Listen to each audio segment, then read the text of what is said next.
ஆண்டவர் இயேசு கிறிஸ்துவில் மிகவும் பிரியமான இந்த வேளாங்கண்ணி அன்னை திருத்தலத்தின் பொறுப்பாளர் தந்தை அருள்பணி அனாசின்ஸ் அவர்களே,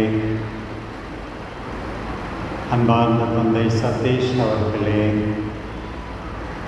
அன்பார்ந்த அன்னையின் பக்தர்களே, உங்கள் எல்லாரோடும் இன்றைக்கு ஆண்டவருடைய வார்த்தையை பகிர்ந்து கொள்வதிலே மகிழ்ச்சி அடைகிறேன். கொழும்பு நகரத்தின் மாநகரத்தின் ஒரு உன்னதமான அருள் நிறைந்த இடம் இந்த இடம். இங்கே வருகின்ற யாருமே பழைய மனிதராகவே திரும்பி போகக்கூடாது. நான் சொல்லுவேன், கோயிலுக்கு வருபவர்கள், திருத்தலத்துக்கு வருபவர்கள்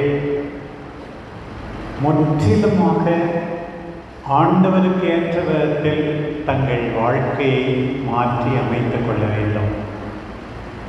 இன்றைக்கு முதலாக நீங்கள் எல்லாரும் நினைக்க வேண்டும், ஆண்டவருடைய பிரசன்னத்தில் சக்கேயு இருந்தபோது என்ன நிகழ்ந்தது, ஆண்டவரை சந்தித்த போது என்ன நிகழ்ந்தது.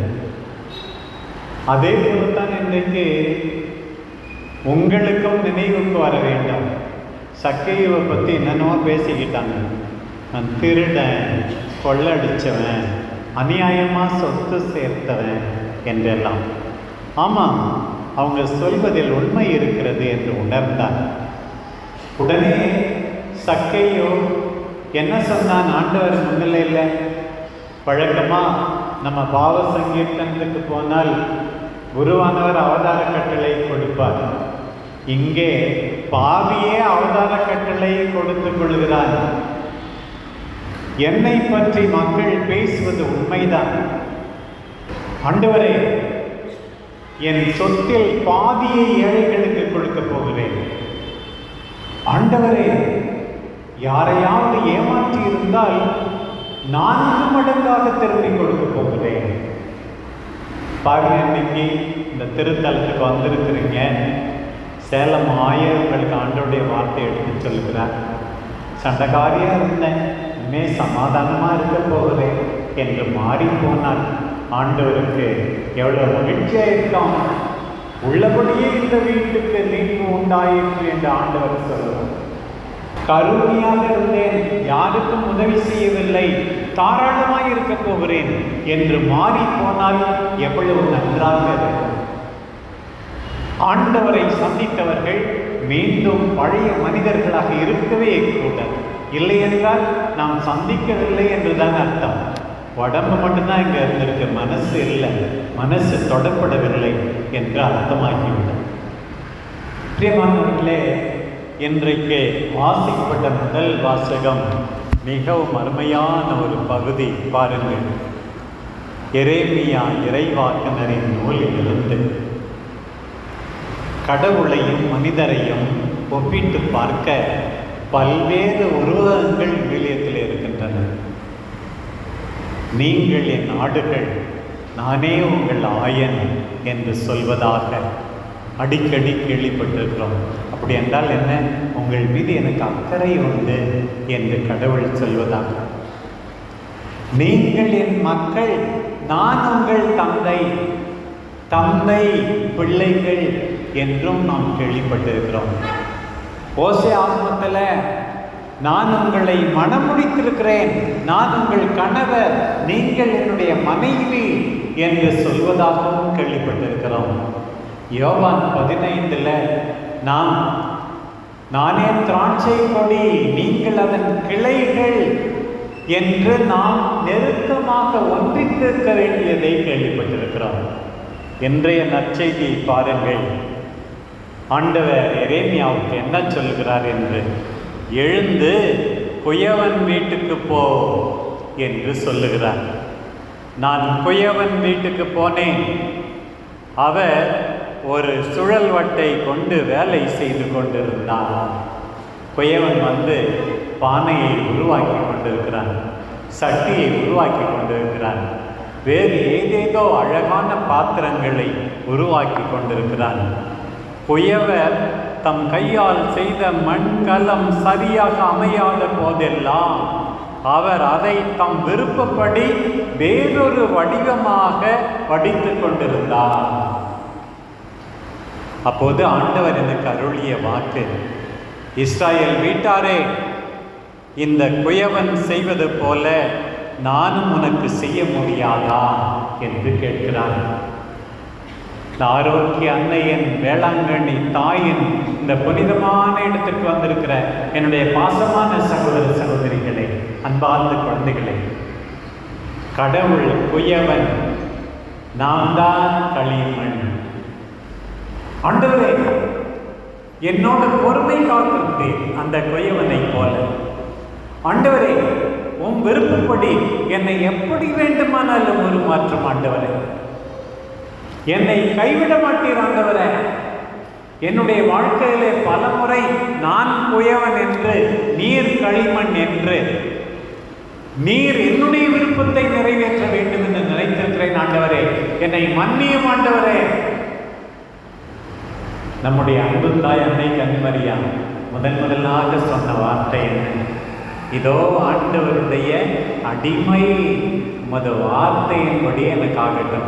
எத்தனையோ பேர், ஆண்டவரே நேர்தான் என்னுடைய அடிமை, என் வார்த்தையின்படி உமக்கு ஆகட்டும் என்று சொல்வது போல, இந்த பாருங்கள், இந்த அருமையான உண்மையிலிருந்து எத்தனை பாடங்கள் ஆண்டவர் நம்மீது கொண்டுள்ள அக்கறை.